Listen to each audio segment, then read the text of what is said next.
मैं अनुरोध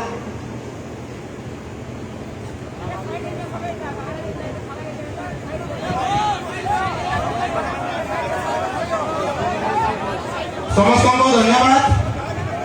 अभी चंद्रशेखर भाई से निर्देश है, उनके पास समय कम है।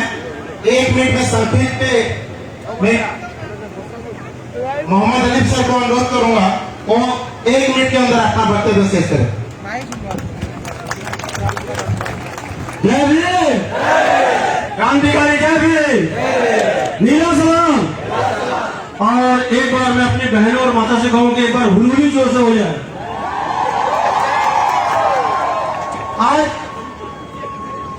माइनॉरिटी हो, एसटी हो, ओबीसी हो या जिस कास्ट का भी हो, आज हमको एक ऐसा नेता चाहिए था जो हमें आजाद भाई की तरह सामने नजर आ रहे हैं।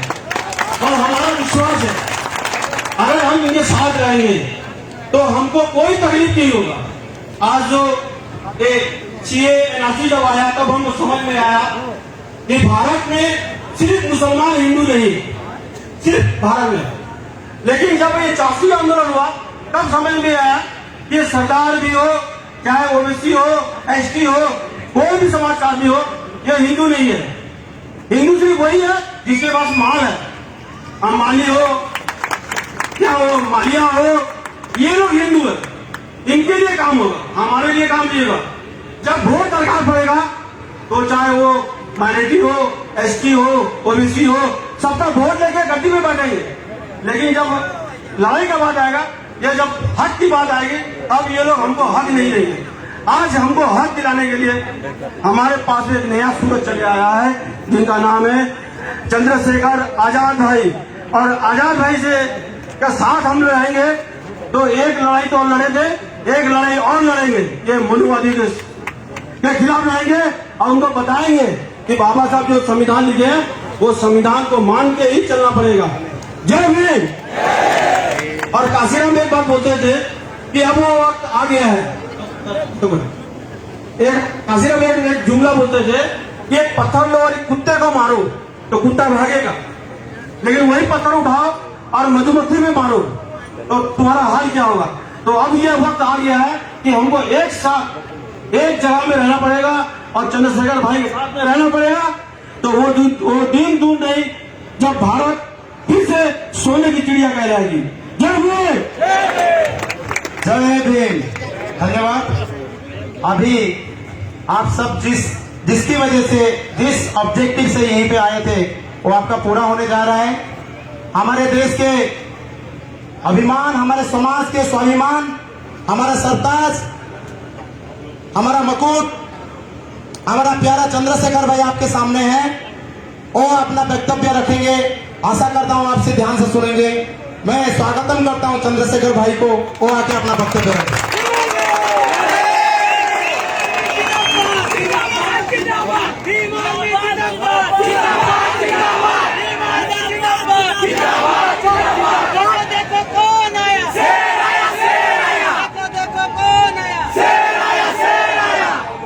जय भीम। देखिए समय तो कम है, लेकिन जितना भी समय है उसमें हमारी बात हो जाएगी। अगली 30 मिनट ये आपके जीवन की अहम 30 मिनट। अगर आप इस 30 मिनट में मुझे ध्यान से सुनेंगे और अगर पूरी जिम्मेदारी से आने वाले 2 साल में मेरे द्वारा बताई गई बातों का स्मरण करेंगे, उस पर काम करेंगे, तो मैं आपको बताऊंगा कि 2 साल बाद क्या होगा उड़ीसा में। क्या मैं शुरू करूं अपनी बात?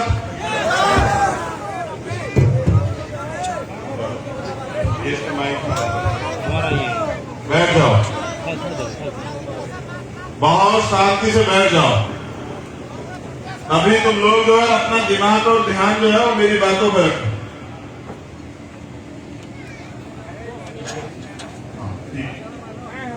अध्यक्ष जी बैठ जाइए आप, ये आपका काम नहीं है, आप नेता हमारे, बैठ जाइए। छोड़ दीजिए वीडियो वगैरह बनाना, ये हम बहुत सारे लोग कर देंगे इसको, रखवा देंगे।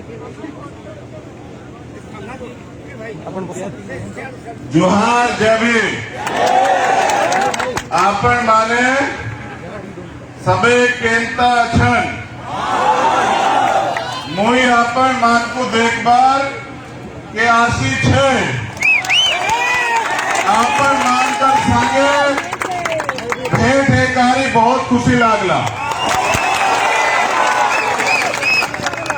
देखिए ये हमारे नेता हमारे प्रदेश अध्यक्ष लंकेश रावण जी ने मुझे दिया और कहा कि आपको जरूर बोलना। अब मैं अपने नेताओं की बात बहुत मानता हूं, तो यहां वो काम करते हैं हमारे नेता हैं तो उनकी बात मानना बहुत जरूरी है। तो सबसे पहले तो मैं धन्यवाद देता हूं उड़ीसा के लोगों का। यहां उपस्थित इस गर्मी में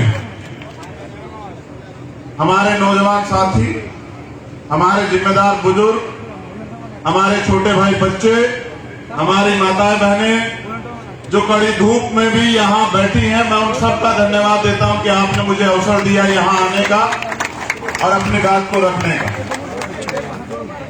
देखिए मैं भारत के सभी हिस्सों में घूमता हूं, पूरे भारत का कोना कोना जो है वो छानता हूं। तुम लोग ये छोड़ दो ना, काय क्यों कर रहे हो? दूसरे लोग पनात बैठो। भीम आर्मी का एक कार्यकर्ता मुझे दिखाई ना दे जो मुझे डिस्टर्ब करेगा ना, वो मेरा कार्यकर्ता नहीं हो सकता है। तो मैं पूरे देश में घूमता हूं और हर 200 किलोमीटर पे भारत की बोली बदल जाती, रंग बदल जाता है, कद बदल जाता है, खाना पीना खान पान बदल जाता है, भाषा बदल जाती है। लेकिन पूरे भारत में जब मैं जाता हूं तो वंचित वर्ग के लोग, एससी, एसटी, ओबीसी और माइनॉरिटी की समस्याएं नहीं बदलती, उनका दर्द नहीं बदलता है, उनकी परेशानियां नहीं बदलती हैं, उनकी जो समस्याएं हैं, जिस चुन जाति का वो लोग शिकार है वो नहीं बदलती, सरकारें बदलती। कहीं किसी की सरकार है, कहीं किसी की सरकार है, हमारी तो नहीं है। जिस दिन हमारी सरकार होगी तो समस्याएं नहीं होगी। लेकिन किसी की भी सरकार हो, लेकिन वो सरकारें सिर्फ और सिर्फ हमें वोटर समझ के बड़ी बड़ी बातें करके ठगने का काम करती है। आज भी जो वास्तविक परिवर्तन होना चाहिए था वो नहीं हुआ। जैसे नेताओं के लिए मंच है, नेता लोग मंच पर बैठेंगे और जो लोकतंत्र की मालिक है जनता, जो नेता बनाती है वो जमीन पर बैठे।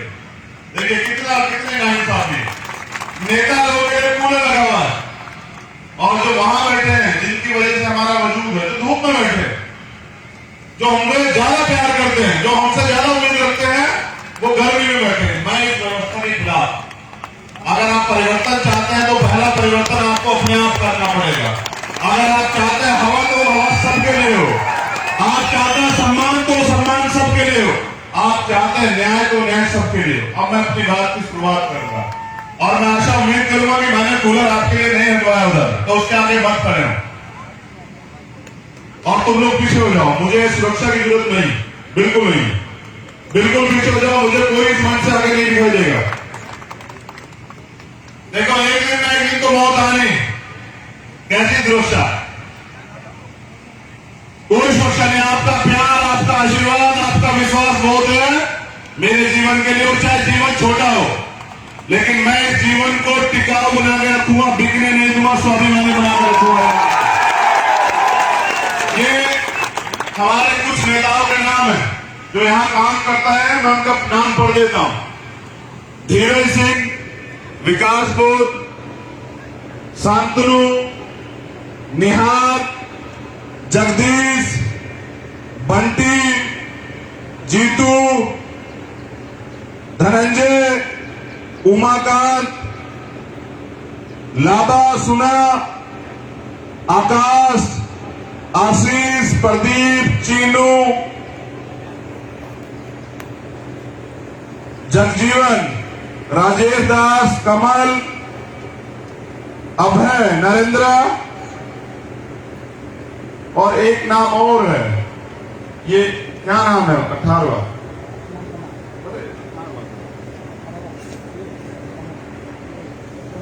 वरुण। चलिए धन्यवाद।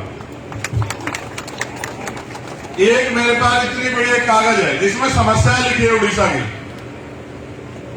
मैं इनको भी आपके आगे पढ़ देता हूं, क्योंकि यहाँ के मुख्यमंत्री के लिए मैं ऐसे संदेश भी देना बहुत जरूरी है। तो मैं सबसे पहले तो धन्यवाद करता हूं यहाँ के प्रशासन का, पुलिस का, जिन्होंने हमें परमिशन दी। लेकिन उसके साथ जो है, जो यहाँ की वास्तविकता है वो भी मैं आपको बता देता हूं। जो मुझे बताई गई है, बताया गया है कि यहाँ सरकारी जमीन बहुत है, लेकिन सरकार की नीयत नहीं है हमारे लोगों को देने की। इसलिए हमारे लोग जो हैं तमाम तरह की समस्याओं से परेशान हैं। तो सरकार को चाहिए कि वो हमारे लोगों को जमीन दे। यहाँ अन्याय अत्याचार बहुत होता है, भेदभाव, जातिवाद, छुआछूत।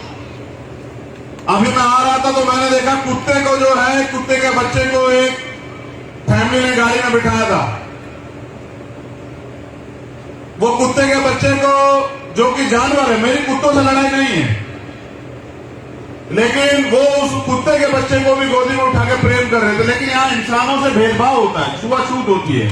वो इंसान जो पढ़ा लिखा है, जो मेहनत करता है, ये जो गैर बराबरी है, ये बहुत ज्यादा है यहाँ उड़ीसा में। यहाँ मैंने सुना अखबार के माध्यम से कि एक बच्ची ने फूल तोड़ दिया, तो उस फूल तोड़ने में उस पूरे समाज का बहिष्कार कर दिया गया। बताओ। और कहते हैं कि भारत लोकतंत्र से चल रहा है, उड़ीसा में लोकतंत्र है, तो ये तो लोकतंत्र नहीं है। यहाँ कारखाने बहुत हैं, 15 लाख से ज्यादा बंधुआ मजदूर इस राज्य से बाहर जाते हैं। यहाँ नौजवानों की आबादी 50% से ज्यादा है, लेकिन नौजवानों को रोजगार नहीं है। यहाँ हीराकुंड डैम है, जिसका पूरा डिजाइन बाबा साहब भीमराव अंबेडकर ने बनाया, लेकिन कहते हैं कि वहां बाबा साहब की स्टैचू नहीं है। यहाँ महिलाओं पर शोषण खूब होता है और बड़े पैमाने पर होता है। रेप होते, हत्याएं होती, छेड़छाड़ होती है। चलिए, मैं मानता हूं कि कुछ लोग ऐसी विचारधारा के हैं तो होता है, लेकिन भारतीय संविधान प्रत्येक व्यक्ति को न्याय का अधिकार देता है, जन्म से, लेकिन न्याय नहीं मिलता है। जैसे स्नेहलता क्षेत्रीय का मामला है, जैसे बेबीना का मामला है, जैसे कुंडली की जो पीड़िता है उसका मामला है, आज तक उनको न्याय नहीं मिला। यहाँ SC/ST एक्ट तो है, लेकिन FIR दर्ज नहीं होती। यहाँ पुलिस प्रशासन के लोग हैं, मैं उनको भी बताना चाहता हूं कि आपको जो तनख्वाह मिलती है ना सर, वो सरकार तो देती है, लेकिन वो पैसे हमारे पैसे से जाते हैं, हम लोग टैक्स देते हैं। आपको तनख्वाह इसलिए मिलती है कि आप न्याय करें, अपराधी को अरेस्ट करके जेल में डालें, जो वंचित कमजोर वर्ग के लोग हैं, जिनके साथ अन्याय हो, कोई भी हो, उनकी मदद करें। आरोपियों को संरक्षण देने के लिए, अपराधियों को संरक्षण देने के लिए तनख्वाह नहीं मिलती है आपको। ये अपना चाल चरित्र बदलिए। ये संविधान से चलने वाला देश है, ये सरकारें बदलती रहती है। कल हमारी सरकार आ जाएगी, तब भी आप नौकरी यही करोगे, कहां जाओगे फिर? ये अन्याय अत्याचार करने वालों को बढ़ावा मत दो, कल आपके परिवार की तरफ भी आंख उठा लेंगे। तो ऐसी विचारधारा के लोगों का समर्थन मत करो। यहाँ CA/NPR NRC पे जब आंदोलन हुआ, पूरे देश में विरोध हुआ, लेकिन वो जो गैर बराबरी बढ़ाने वाला, भाईचारा तोड़ने वाला कानून था, ये जो वर्तमान की सरकार है, ये उसका समर्थन कर रही थी लोकसभा में। हमें ऐसे लोगों से सावधान रहने की जरूरत है। यहाँ वेदांता ग्रुप जो है, सरकार ने आदिवासियों की जमीन, हमारे परिवार की जमीन उनको दे दी है। चिंता मत करो, ये मेरा स्टेटमेंट है, याद रखना। चाहे अडानी अंबानी को केंद्र सरकार जमीन दे या सरकारी उपक्रम दे, या यहाँ वेदांता किसी भी इंडस्ट्री को ये सरकार जमीन दे, एक एक पाई का हिसाब होगा, याद रखना, बेफिक्र रहना। आपके हिस्से के अधिकार तो मैं छीन लूंगा इनसे और बांटूंगा अपने लोगों में।